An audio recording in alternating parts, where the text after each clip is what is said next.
Our daughter is missing." The tall Englishman spoke quietly, but Benjamin January, sitting opposite him across the empty fireplace, saw his long fingers twitch as he drew out a letter and an octavo-sized square of what looked like brown cardboard from his breast pocket.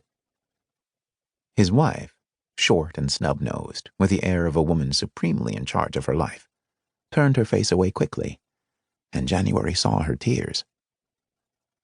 As January held out his hand, his eyes met, for a moment, those of his own wife, standing beside her. Rose always looked collected, but behind the lenses of her spectacles he saw the same painful division of mind and heart that he knew she saw in him.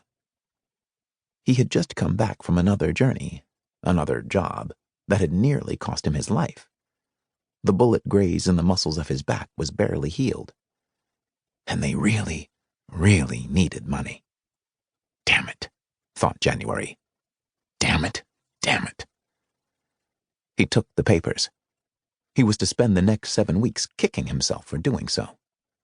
From the couch on the other side of the parlor, Henri Viellard spoke up. "I told Mr. Russell of the remarkable success you had in finding our friend Mr. Singletary in Washington City a few years ago." January was tempted to mutter, "Ibn al-Harim," his first wife's favorite indelicate expression when annoyed.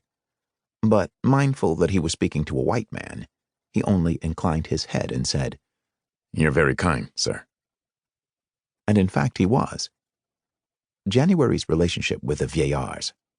Chloë Viellard sat next to her husband, like a bespectacled schoolgirl in her plain gray dress, was one of those arrangements impossible to explain to anyone not born and raised in New Orleans.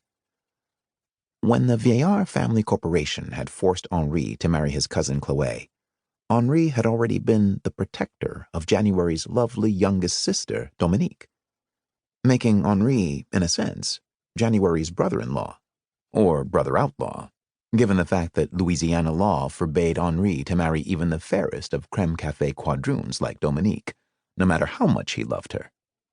Henri's note earlier that morning had said that English friends, connections of the private bank with which the